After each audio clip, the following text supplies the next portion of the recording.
This hard work and fighting caused both sides to stop for many days to rest. While guards kept watch over the Phrygian walls and the Argive trenches, a special day arrived. On this day, Achilles, who had defeated Cænis, made a sacrifice to the goddess Pallas with the blood of a cow decorated with ribbons. After placing the cow's entrails on the burning altars, the pleasant smell rose up to the sky, pleasing the gods. Part of the cow was used for the sacrifice, and the rest was served as food. The leaders reclined on couches, eating roasted meat and drinking wine, forgetting their worries. Instead of music or songs, they spent the night talking about their bravery and battles. They shared stories about their own fights and the enemies, enjoying recounting the dangers they had faced and overcome. They especially talked about Achilles' recent victory over Cænis, marveling at how Cænis' body couldn't be wounded by any weapon, which seemed to make the weapons themselves dull. Nestor then spoke up. "In your time, Cænis has been the only one who could not be hurt by weapons. But I once saw a warrior named Cæneus from Perrhaebia, who could also not be wounded, no matter how many blows he received." Cæneus, known for his great deeds, lived on Mount Othrys. Even more amazingly, Cæneus was born a woman. Everyone was astonished and asked Nestor to tell the story. Achilles added, "Please tell us, wise old man, who was Cæneus? Why was he changed to a man? In what battles did you know him? Was he ever defeated?" Nestor replied, "Although old age has made me forget many things, I clearly remember this story. I have lived for 200 years and am now in my 3rd century. Cænis, the daughter of Elatus, was a beautiful maiden, desired by many suitors in Thessaly and even in your cities, Achilles. Perhaps Peleus, your father, might have tried to marry her, but he was already married or engaged to your mother at that time. Cænis did not marry anyone. One day, while walking alone along the shore, she was attacked by the god of the ocean, Poseidon. Afterward, Poseidon promised to grant her any wish. Cænis, wanting to avoid such an attack again, asked to be turned into a man. As she made this request, her voice grew deeper, and she became the man known as Cæneus. The god of the ocean agreed to her wish. He made it so she could not be hurt by any weapon or fall by any steel. Happy with this, the Atracian left and spent his time doing manly exercises and walking around the Penean plains. Pirithous, the brave son of Ixion, married Hippodame. He invited the cloud-born monsters to sit at tables in a cave covered with trees. The Haemonian nobles were there, I was there too, and the palace was full of noise. They sang the wedding song, and the halls were filled with smoke from the fires. The bride was there, beautiful and surrounded by a crowd of women. We all thought Pirithous was lucky to have her as a wife.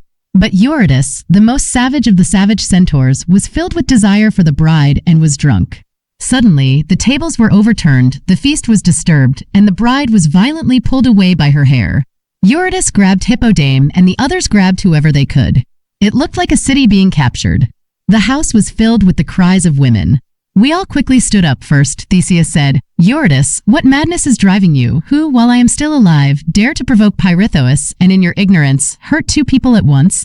Theseus pushed them away and took the bride back from them. Eurytus didn't say anything in response, and he couldn't defend his actions with words. Instead, he attacked the face of the bride's protector with his hands and hit his chest. By chance, there was an old bowl nearby, which was big and rough with figures sticking out. The son of Aegeus, who was even bigger, picked up the bowl and threw it full in Eurytus' face. Eurytus, lying on his back, kicked on the wet sand. He was vomiting blood and brains and wine from his wounds and his mouth. The centaurs were angry at the death of their brother. They all shouted, "To arms! To arms!" Wine gave them courage, and in the first attack, cups were flying around and barrels and pots were broken. Things that were used for a feast were now used for war and killing. First, the son of Ophion, Amycus, didn't hesitate to ruin the inside of the house. He tore a chandelier from the shrine, which was full of bright lamps. He lifted it high, like someone trying to break the white neck of a bull with a sacrificial axe, and he smashed it against the forehead of Celadon the Lapithæan. His skull was crushed into his face, which was no longer recognizable. His eyes popped out, and the bones of his face were broken. His nose was pushed back and was stuck in the middle of his palate. Beletes the Pelian, having torn off the leg of a maple table, laid flat on the ground. His chin was sunk on his chest, and he was vomiting his teeth mixed with blood. He was sent to the underworld with a double wound. As Gryneus stood there, eyeing the smoking altar with determination, he declared, "Why don't we use this?" With that, he hoisted the massive altar, flames and all, and hurled it into the midst of the Lapiths. 2 of them, Broteus and Aureus, fell under its weight. Aureus's mother, Mycale, known for her magical abilities, could manipulate the moon's horns. In retaliation, Exadius warned, You won't escape if I find a weapon." He seized a stag's antlers from a nearby pine tree and, using their double branches, pierced Cæneus's eyes, leaving them dangling from the antlers, bloodied. Meanwhile, Rhoetus snatched a flaming brand from the altar and slammed it into Caraxus's temple. His hair ignited like dry corn, emitting a terrifying hiss as blood boiled in the wound. Despite his injuries, Caraxus shook off the flames and lifted a heavy threshold, hurling it at his enemies. The stone knocked down his friend Comets nearby. Undeterred, Rhoetus pressed on, striking Caraxus's head repeatedly with the burning stake until his skull cracked and his brains oozed out. After defeating Evagris, Corythus, and Dryas, Rhoetus turned to Corythus, who was young and still growing facial hair, and taunted him. "What glory is there in killing a boy?" Before Evagris could say more, Rhoetus shoved burning flames into his mouth and down his throat. He then went after Dryas, swinging fire around, but Dryas fought back and stabbed him with a burning stake in the neck. Rhoetus groaned, pulled out the stake, and fled, leaving behind Orneus, Lycabas, Medon with a wounded shoulder, Thaumas with Pisenor, and Murmurus, slowed down by his injury. Others like Pholus, Melanius, Abbas, and Astylos also suffered wounds, despite Astylos trying to stop the fighting. Nessus was warned by Rhoetus not to run, as he would face Hercules' bow later. Dryas killed Eurynomus, Lycidas, Arios, and Imbrius with his right hand. Cæneus, even as he fled, got a fatal wound between his eyes. Amidst the chaos, Aphidas lay asleep from drinking too much wine, and Phorbus, seeing him unarmed, threw a javelin at him, killing him instantly, the blood staining the bare skin and the bowl. Patreus was trying to uproot an oak tree. As he was shaking the tree, Pirithous threw a spear at him, piercing his chest and the tree. It was said that Lycus and Chromis were also defeated by Pirithous. However, the victories over Dictys and Helops were more significant. Helops was hit by a spear that went through his head from one side to the other. Dictys, while trying to escape from Pirithous, fell from a cliff, landed on a large ash tree, and was impaled on it. Aphareus tried to avenge them by throwing a stone, but the son of Aegeus attacked him with a club, breaking his arm. He then jumped on the back of Bienor, pinned him down, and beat him with the club, breaking his face. He also defeated Nadimnus, Lycotas, Hippasus, Ripheus, and Tyrrus with his club. Demolion couldn't stand seeing Theseus succeed in the fight. He struggled to uproot an old pine tree from the dense woods. Failing that, he threw the broken tree at Theseus. But Theseus dodged the flying tree, thanks to a warning from Pallas Athena, or so he claimed. Still, the tree hit Crantor, slashing his throat and left shoulder. Crantor, who once served as your father's armor-bearer, Achilles, was given to Peleus by Amyntor, the king of the Dolopians, as a sign of peace. Seeing Crantor wounded, Peleus threw his spear at Demolion, piercing through his ribs and getting lodged in his lungs. Despite the pain, Demolion fought back, charging at Peleus and trampling him with his horse's hooves. Peleus defended himself with his helmet and shield, then struck Demolion, piercing both his chest and shoulders with one blow. Before that, Peleus had already killed Phlegreus, Hyles, Hyphanus, and Cleanus from a distance. In close combat, he also defeated Dorylas, whose head was protected by a wolf's skin with ox horns, used as a brutal weapon.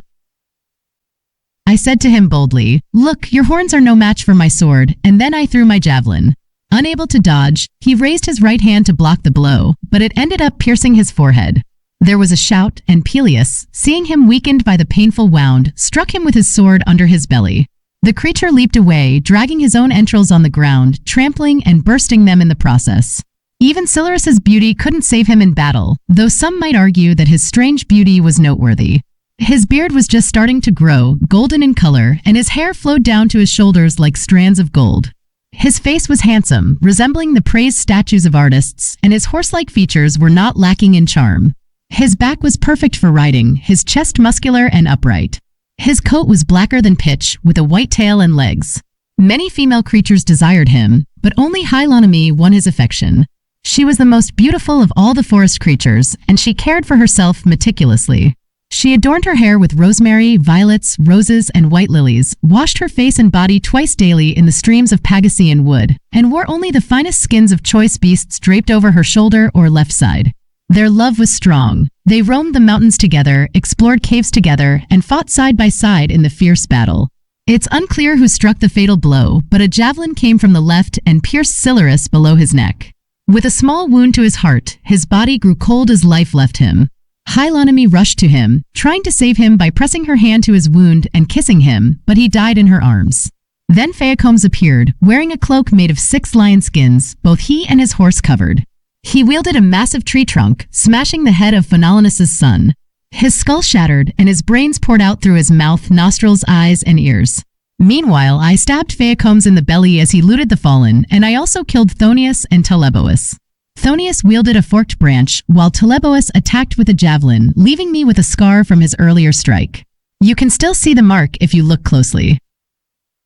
After Cæneus showed his untouched body, the double-limbed monsters grew angry and attacked him with all their weapons.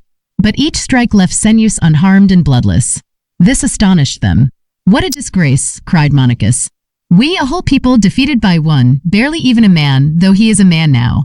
We, who have become what he once was through cowardly deeds.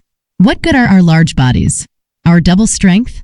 Our combination of the strongest animals?